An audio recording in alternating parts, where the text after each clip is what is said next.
मोदी ने किया भयंकर ऐलान, रेलवे में सफर करने वाले हो जाए सावधान। अगर आप भी मोबाइल में दिखाते हैं टिकट तो नहीं कर सकते हैं ट्रेन में यात्रा। मोबाइल में टिकट रखने पर लगेगा जुर्माना, जबरदस्ती किया तो जेल पड़ेगा जाना। लेकिन सबसे बड़ा सवाल, आखिर कौन सा टिकट मान्य होगा और कौन सा टिकट हो जाएगा अमान्य? आइए जानते हैं इस 2 मिनट की रिपोर्ट में। जी हाँ, आपको बता दें कि आज के समय में मोबाइल फोन हमारी जिंदगी का अहम हिस्सा बन चुका है। टिकट बुकिंग से लेकर पेमेंट तक हर काम अब डिजिटल तरीके से किया जा रहा है। चाहे आप गूगल पे करें, फोन पे करें या फिर पेटीएम करें या फिर सब्जी खरीदने क्यों न जाएं, हर जगह मोबाइल का इस्तेमाल किया जा रहा है। यहाँ तक कि रेलवे टिकट भी खरीदारी अब मोबाइल से ही हो रहा है। इसके अलावा रेलवे टिकट भी अब ज्यादातर लोग मोबाइल ऐप के जरिए ही कर लेते हैं और यात्रा के दौरान मोबाइल स्क्रीन पर टिकट दिखा देते हैं। लेकिन अब भारतीय रेलवे ने इस व्यवस्था में एक अहम बदलाव किया है, जिसे जानना हर यात्री के लिए बहुत जरूरी है, वरना यात्रा में आप कहीं पर भी फंस सकते हैं और आपके ऊपर जुर्माना भी लगाया जा सकता है। इसलिए पूरा वीडियो ध्यान से देखिए। दरअसल आपको बता दें कि रेलवे के सामने पिछले कुछ महीनों से फर्जी टिकट के मामले लगातार बढ़ रहे थे। कई लोग मोबाइल पर नकली टिकट दिखाकर यात्रा कर रहे थे, जिनकी पहचान करना बहुत ही मुश्किल हो गया था। खास तौर पर एआई यानी आर्टिफिशियल इंटेलिजेंस की मदद से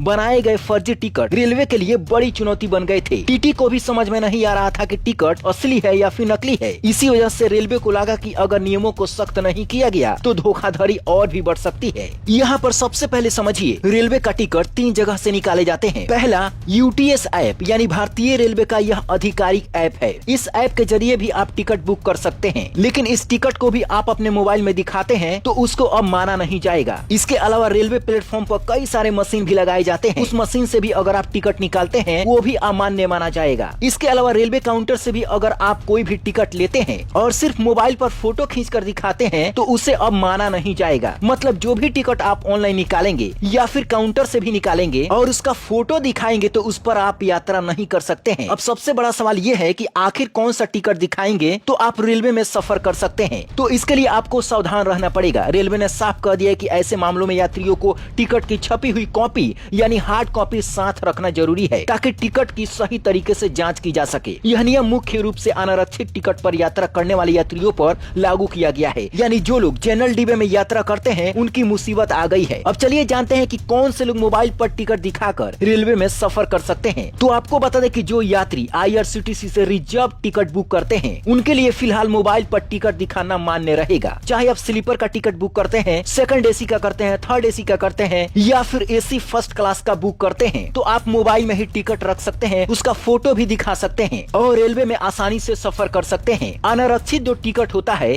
यानी ऐसा टिकट जिसमें कोई सीट फिक्स नहीं होती, न सीट नंबर होता है न वर्थ नंबर होता है, आपने टिकट लिया, ट्रेन पकड़ी और जनरल डिब्बे में जैसे जगह मिली वैसे सफर किया, यही होता है अनारक्षित टिकट। यानी कि जो जनरल टिकट होता है इसमें खड़े होकर भी यात्रा करनी पड़ सकती है और कई बार भीड़ में दबकर भी जाना पड़ता है और इस भीड़ भाड़ का लोग काफी ज्यादा फायदा उठा रहे थे। इसमें बहुत सारे यात्री फर्जी तरीके से यात्रा कर रहे थे, दूसरे का टिकट का फोटो अपने मोबाइल में खींच लेते थे और जब टीटी आता था तो वही दिखा देते थे। और अगर आप इस टिकट को निकाल लिए तो यह ऑनलाइन शो नहीं करता है। टीटी को भी पता नहीं चलता है कि आपने जो टिकट निकाला है वह असली है या फिर नकली है। इसलिए अब इस नियम को लागू कर दिया गया है कि आपके पास में हार्ड कॉपी में वह टिकट मौजूद होना चाहिए। अगर आपने नियम तोड़ा तो सीधा जुर्माना लग सकता है। अगर आपने टीटी से जबरदस्ती बात किया, गाली गलौज किया तो सीधे जेल की हवा भी खानी पड़ सकती है। तो आज से ही सावधान हो जाइए और रेलवे में कैसे यात्रा करना है अपने दोस्तों को भी बता दीजिए। इस वीडियो को ज्यादा से ज्यादा शेयर कीजिए ताकि वे लोग भी सावधान हो जाएं। Bureau report, black Bharat TV.